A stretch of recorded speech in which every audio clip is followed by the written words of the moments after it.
Começou a botar para gravar já? Bom, pessoal, vou falar sem o microfone, que eu acho que sem o microfone fica melhor, né? Tá falhando muito ali, depois a gente vai se adaptando com isso daí. A gente sempre tem o hábito de fazer um rodízio entre nós aqui, voluntários, e compartilharmos um pouco com cada um de vocês, um pouco da nossa experiência, um pouco da nossa bagagem, um pouco da nossa forma de chegar à vida. Quando a gente montou esse projeto, a intenção desse projeto, segundo a orientação da espiritualidade, é que ele não tivesse nenhum viés, ou seja, nenhuma bandeira que a gente tivesse como defesa. Isso não significa que a gente está menosprezando as outras formas de pensamento. Isso não significa que a nossa forma de pensar é a verdade plena e absoluta. Jamais. Ninguém é o dono da verdade, até mesmo Jesus disse, quando ele esteve aqui entre nós, que a verdade é só o Pai. Ou seja, nem ele se intitulou o dono da verdade. Né? Então, quando a espiritualidade nos orientou, falou assim, a nova terra, a formatação da nova terra, ela não vai ter bandeira. Mas até mesmo no plano espiritual, as pessoas se agregam, as pessoas se ajuntam por afinidade e sintonia. Então é natural que aquela pessoa que vem de um segmento, que vem de uma tradição, ela não vai perder aquela tradição porque ela simplesmente passou para o outro lado, porque ela fez a passagem de transição para o plano espiritual. Ela vai continuar sendo a mesma pessoa. Se a gente pegar toda a literatura espiritualista ou literatura espírita que a gente for estudar, a gente vai ver que todas as transições elas são passos lentos. Né? A pessoa vai lá, passa por um estado de transição para um plano mais sutil de existência, ou seja, pelo seu desenlace, mas ela continua tendo as suas dificuldades, continua tendo as suas necessidades. A gente vai ver que André e Luiz eles tinham necessidade de comida. E a gente está falando de um plano mais sutil de existência, de um plano que transcende a materialidade, de um plano onde a fisicalidade já não está mais presente, mas que há a presença de uma fisicalidade que vibra e reverbera numa situação de frequência diferente. Mas nós vamos continuar carregando para lá as nossas crenças, os nossos pensamentos, os nossos ideais. Então é natural que do lado de lá nós também vamos continuar nos agrupando com aquilo que nos é afim. Eu vim de uma tradição, por parte da minha mãe, de uma tradição católica. Minha mãe era uma católica muito fervorosa, de todos os domingos estar na igreja. Para ela receber a hóstia era o momento mais sagrado para ela e meritório. Mas eu, às vezes em que eu me propus a ir ali, eu já fui em vários lugares, já estive aberto a estar em vários lugares, mas eu sentia que eu não fazia parte daquele lugar. Mas enquanto ali estive, eu recebi de coração as informações que me chegavam, mas a minha mãe tinha aquela forma de pensar. E ela continuou a forma dela de pensar a vida dela inteira. E por mais que eu buscasse caminhos diferentes, escolhas diferentes que me preenchiam, a minha forma de ver não era a mesma que a dela. Embora nós vivêssemos no mesmo meio, no mesmo mundo de realidade, mas ela tinha um contexto de pensamento dela, assim como eu tinha o meu contexto de pensamento. Mas isso não deixaria de que no ambiente do lar tivesse ausência de amor, porque ela pensava diferente e eu pensava diferente. Foi muito difícil para ela, enquanto mãe, entender a minha forma de pensamento. Porque a gente precisa entender que todos nós, que hoje estamos aqui no lugar de filhos, em algum momento nós fomos incompreendidos pelos nossos pais. Porque quando a gente retorna para a matéria, a gente vem com upgrade. A gente vem com backup, se assim podemos dizer, né? Com novas informações. E para os nossos pais, que estão acostumados naquele contexto de realidade, é um choque de realidade. Hoje a gente vive numa sociedade que um pai e um filho têm diálogo. Até pouco tempo atrás, aí do filho expor um pensamento dentro de casa. Não tinha isso, não havia diálogo. Aqui quem manda sou eu. Enquanto você morar aqui embaixo do meu teto, quem manda sou eu. Não está contente, pega a tua mochila e vai embora. Estavam errados? Não, porque era a forma como eles foram educados. É a forma como aquela educação foi passada. Gente, a gente só dá para o outro aquilo que a gente recebe. A gente só dá para o outro aquilo que a gente teve como base. Como que eu vou exigir de uma pessoa amor se a pessoa não recebeu amor enquanto criança? Que base aquela pessoa tem para dizer que ela sabe o que é amor? Se ela não teve amor. Então ela vai refletir para a sociedade e para os teus aquilo que ela teve como bagagem. Aquilo que ela aprendeu. E hoje a gente tem uma gama de oportunidades de diálogos, de conversas, as redes sociais aí bombando informação. Antigamente, para você ter uma informação, você tinha que comprar um livro ou ir para uma biblioteca, se reunir com os amigos. Hoje em dia você entra na internet, você digita o Google tem tudo. Informação em full time.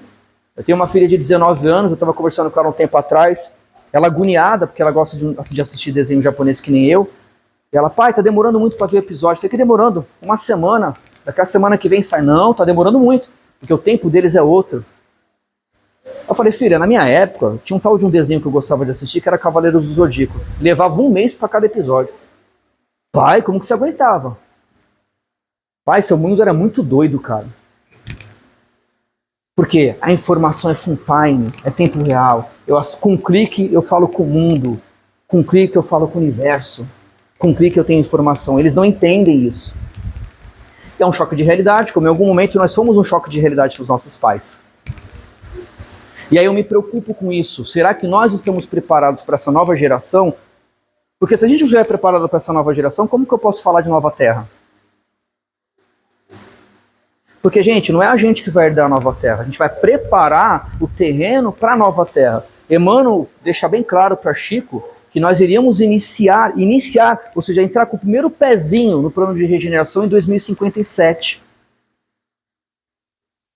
Será que muitos de nós vamos estar lá em 2057? Com certeza em espiritual, com certeza no plano espiritual. Porque aquilo que eu falei, a bagagem que eu tenho aqui eu levo para o plano espiritual. E lá eu vou continuar exercendo aquilo que eu acredito. A espiritualidade fala que, partindo de 2000 para cá, iria ter um salto evolutivo de mentes que viriam se manifestar na carne, trazendo novas informações do plano espiritual. Quem são essas novas gerações? De 2000 para cá. Minha filha veio de 2005. Minha filha me dá o lé. Minha filha, com 6 anos de idade, ela tinha resposta que eu falava assim, meu Deus do céu. Uma vez a minha ex-mulher falando com ela com 5 anos, ela, mãe, da onde eu vim? Aí ela foi tentar contar aquela historinha de Adão e Eva, né? Que a gente aprende, né? Ela olhou para a cara da minha ex-mulher e falou assim, você está mentindo. Primeiro eu vim da água, depois eu entrei na sua barriga. O que ela está falando? Biologia. Uma criança de 5 anos falando de biologia. O que a gente aprende na biologia? Que primeiro, as primeiras formas de evolução veio da água. Os seres unicelulares, depois vem os protozoários e depois a gente vem a vida. Uma criança de 5 anos dando uma resposta dessa. Um belo dia andando com ela na rua, um sol danado, ela chega para mim e fala assim, nossa pai, tá tão quente que dá a sensação que o sol tá vindo para a terra. Aí eu dei risada, na hora ela mesmo parou e falou assim, não pai, o sol é muito grande, se o sol vir para cá ele vai destruir a terra. 5 anos. Estamos preparados para isso, gente? Se a gente continuar com o nosso pensamento quadrado, se a gente continuar com a mesma mentalidade de antigamente, ou a gente vai continuar fazendo como as gerações antigamente, que impunha e exigia que as coisas fossem do jeito deles. Não menosprezando a educação, não é isso. Não menosprezando o valor da educação. A gente, quando olha para uma pessoa de mais idade, a gente tem que ter respeito e sabedoria pelo tempo de vida que essas pessoas têm e a bagagem que eles têm para nos trazer. Eu trabalhei um tempo, quando era mais novo, em casa de repouso, e a coisa que eu mais gostava depois de fazer o trabalho era sentar e conversar, porque a melhor forma de você aprender história é você sentar com uma pessoa com mais idade. Porque você não vai aprender história num livro, você vai aprender história da vida. E essas pessoas, a maturidade delas, como nós vamos ter o nosso momento de maturidade, ela traz bagagem. Bagagem que muitas das vezes nós não temos, e a gente se acha prepotente o suficiente de olhar para uma pessoa da terceira idade como se ele fosse incapacitado. Diferente dos nossos antepassados, que olhavam uma pessoa idosa com sabedoria e respeito, porque sabia que aquela pessoa era fonte de sabedoria. Vocês estão entendendo quantas coisas a gente tem que mudar antes de falar em transição? Até mesmo em falar em espiritualidade. A gente está sendo convidado, já há mais de 2000 anos, a mudar o nosso padrão de pensamento. Quando o Cristo veio aqui e legou seus ensinamentos, ele não estava legando religião, porque religião já existia e sempre existiu. Mas ele veio legar princípios, valores. Uma vez ouvi a espiritualidade falar assim, olha, o que vocês hoje entendem como evangelho, para planetas mais evoluídos, isso já é lei, já é regra. Aí você fala, caramba, né? Como que determinadas culturas e civilizações de outros orbes são tão avançadas em tecnologia e conseguem ter um plano de harmonia entre eles? É como eles falam, porque para eles o evangelho já faz parte da sua cultura, da sua sociedade. Não é religião. São valores. Então a gente precisa entender que cada pessoa vibra e está no padrão que ela tem que estar, no seu nível de correspondência. Se eu, num determinado momento da minha vida, sinto que o meu âmbito é dentro de uma igreja católica, tá tudo certo, você está no seu meio. Se você acha que naquele seu momento você precisa estar numa igreja evangélica, show, você está no seu meio. E assim com o budismo, assim com o taoísmo, assim com o espiritismo e assim com Umbanda. Não compete a nós o julgamento. A gente não está aqui para dar lição de moral para ninguém. Chico, quando ele ia para os presídios, para levar um pouco de alento, ele falava, nós não vamos dar lição de moral, porque nem eu tenho atrevimento para dar lição de moral para ninguém. Nós vamos falar de Jesus, nós vamos falar de amor, nós vamos ser aquela mãezinha que vai lá e acolhe o filho, que abraça o filho no momento de dificuldade, sem julgamento. Porque todo mundo tem crime, só que cada um tem seu nível de agravante. Mas todos nós, se a gente for olhar para dentro da nossa consciência, a gente comete uma falha de alguma forma.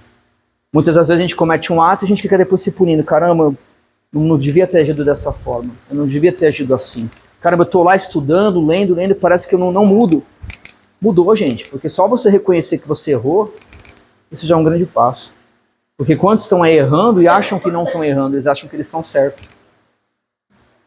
Então isso são coisas e questões que a gente tem que mudar. É isso que a espiritualidade bate nessa tecla, né? Falar de nova terra, falar de uma abrangência de espiritualidade, né? A gente, quando trabalha aqui no plano espiritual, a gente vê de tudo trabalhando junto, de uma forma harmonia. E vem padre, e vem freira, e vem gente da Índia, e vem gente da África, e vem gente da China, e vem gente de fora da terra, e tá tudo certo. Porque eles falam, vocês precisam tirar a máscara. Vocês precisam tirar essa questão de julgar a aparência. No fundo, todos nós somos energia. No fundo, todos nós somos espírito. Mas cada um tem a vestimenta, a roupa que lhe compete para o seu processo evolutivo. Eu fico todos os dias brigando lá, olho no espelho e falo assim, gordurinha, gordurinha, gordurinha. Mas se eu for ficar brigando comigo mesmo, eu vou ficar em depressão. Se eu for pegar lá uma capa de revista daqueles personal trainer, aqueles caras com barriga de tanquinho, eu tenho que entender que o meu ainda é uma máquina de lavar. Tá tudo certo. É se aceitar como a gente é. Eu posso sim fazer uma dieta, eu posso mudar meus princípios alimentares, se colocar para fazer uma academia e chegar naquilo. Mas enquanto eu não sou aquilo, eu tenho que me amar. Eu tenho que me valorizar da forma como eu sou, porque foi a melhor forma que a espiritualidade permitiu para que eu esteja aqui nesse momento para dar o meu melhor. Em prol de mim, em primeiro lugar, para que eu tenha bagagem e maturidade em prol pro próximo. Então, esses conceitos a gente precisa analisar para a gente não voltar para a época da Inquisição. Porque como é que surgiu a Inquisição? E eu não vou nem falar de institucionalismo, isso daí seria um conteúdo à parte, mas se a gente pegar como que a Inquisição surgiu? A não aceitação do diferente. Porque é mais fácil julgar o diferente do que você estar aberto para o diferente. Esse é o grande problema da gente. É não estar aberto para o diferente, porque eu acho que o meu ponto de vista tem que prevalecer sobre o próximo ponto de vista do outro. Minha mãe, ela tinha um hábito assim, ela tinha a crença dela, às vezes eu levava determinados livros lá para casa, que não condizia com a forma de pensamento. Isso eu não quero na minha casa, é coisa do demônio. Aí eu gostava muito de rock and roll quando era jovem, não quero essas músicas aqui em casa, é obra do demônio. Aí fala, para, mas antes de você falar que é do demônio, você já se colocou para ler o conteúdo do livro que eu estou lendo? Eu lembro que eu levei um livro uma vez em casa, que o título do livro era A Idade das Trevas. Mas era um livro de história. Era um livro que contava a época de 1200, na época da Inquisição, na época que o homem não podia pensar, na época que o homem não podia raciocinar, que a igreja obliterava o pensamento, que a igreja dominava, a igreja impunha. É a Idade das Trevas, é a idade da ignorância. Mas para minha mãe aquilo era algo do demônio. E aí de eu levar aquele livro para dentro de casa. Mas eu perguntava assim, quando é que você vai se permitir a vir aqui sentar comigo e a se abrir para o novo? E entender que não existe o novo. Que é tudo uma forma de interpretação. Aquilo sempre existiu. Sempre esteve presente na nossa vida. Mas não, era mais fácil julgar, já ter a sua mente formada, do que você se abrir para o novo. Como eu falava assim para ela, mãe, às vezes eu tenho pena do diabo. Ela, que é isso? Você fala assim, por quê? Porque tudo é culpa do diabo. É mais fácil atrelar minha responsabilidade do meu erro a uma figura do que eu assumir o meu erro. Aí eu falava, eu tenho pena do diabo, porque tudo é o diabo, o homem não erra. Então, gente, a gente precisa estar aberto para o novo. Se a gente for pegar todas as obras dos pensadores, tá? Esquece aquelas pessoas que daquela mente, daquele ideal, criaram uma doutrina. Todas aquelas pessoas que idealizaram um pensamento que o homem instituiu doutrina, eles eram abertos, eles não eram fechados. Tinham sim as suas visões, as suas linhas de interpretação, mas eles estavam abertos. Até se a gente pegar Kardec, a gente vai ver que Kardec era uma pura mente questionadora. Nada passava desapercebido por aquela mente, porque ele era uma mente analítica, ele estava aberto para tudo. Porque se a gente se fecha, a gente castra a nossa mente. A gente castra o nosso espírito, que é o universo, o nosso espírito é do universo. A nossa esfera orbital não é a verdade plena e absoluta de uma complexidade que é o universo. Jesus já falou, há muitas moradas na casa do Pai. Quando ele estabelece um diálogo com Nicodemos, ele fala, se eu vos falo das coisas da terra, sendo você um doutor da lei, imagine se eu falasse das coisas celestiais. Então, estejam abertos para o novo, para que vocês estejam inseridos no plano de nova terra. E vou finalizar com uma historinha dentro disso que eu estou falando, voltando no início da minha mãe, que minha mãe sempre foi uma pessoa muito fechada e muito restrita, e a gente teve várias turbulências por conta dessa questão, dela não aceitar o meu jeito de ser, e a minha vida era psicólogo, porque ela não entendia, ela tinha o entendimento dela, e até mesmo com relação a essa questão de coisas relacionadas às estrelas, que é uma coisa que eu sempre tive conexão, e ela não entendia. E eu digo uma coisa para vocês, minha mãe desencarnou já faz 7 anos que ela se desencarnou. E de 1 ano e meio após o desencarne dela até hoje, ela tem contato comigo. E eu lembro até hoje, num desdobramento que eu fui levado, onde eu estava numa casa, e ela estava sentada num sofá, e ela falou assim, filho, você chega aqui no meu colo. E eu lembro que ela fazia carinho na minha cabeça e falava assim, eu só quero te dizer uma coisa, eu lhe agradeço do fundo do meu coração, por você não ter desistido de mim, por você ter estado do meu lado. E me perdoe, porque era o que eu tinha para oferecer. Me perdoe, era a forma que eu tinha de dar o melhor do que eu podia dar para você. E um dos mentores espirituais que começou a se manifestar no início do projeto, que é o Dr. Paulo, a primeira psicografia que ele trouxe para mim, ele falou assim, vocês precisam de nomes, então a partir de hoje você pode me chamar de Dr. Paulo, mas uma das pessoas que me fez estar aqui ao seu lado é sua mãe. Então você vê, imagine para ela o quanto ela teve que se modificar. Imagine para ela o quanto ela teve que entrar num plano de existência que era tão contraditório diante daquilo que ela tinha como fé e como verdade. E hoje ela está aqui aberta e disposta a aprender. Como ela falou assim, hoje eu estou aberta. Naquela época eu não tinha abertura porque eu não tinha entendimento. Mas hoje eu estou aberta. Então que isso fique de lição de vida para todos vocês. Que isso fique de aprendizado para todos vocês. Né? Respeitemos sim toda forma de pensamento, toda linha de conhecimento, mas sejamos abertos para o novo, porque não existe novo. Tudo já estava lá nas entrelinhas. Se a gente ler 50 vezes as obras de Allan Kardec, 50 vezes você vai ter uma interpretação, porque o tempo e a maturidade te dão uma linha de entendimento. Se eu ler com 15 anos uma obra do Pequeno Príncipe, com 45 anos de idade eu vou ter outra visão daquela obra que eu tinha com 15 anos de idade. Não tem nada de novo, só estava nas entrelinhas. Se eu pego o Nosso Lar, que foi de 1949, e leio agora, tá tudo lá, só que eu vou ter mais propriedade, mais abrangência e de entendimento para entender e compreender aquele livro que foi escrito na década de 49. Estava lá nas entrelinhas, mas eu não tinha maturidade. É aquilo que Jesus falou, eu não tinha olhos de ver.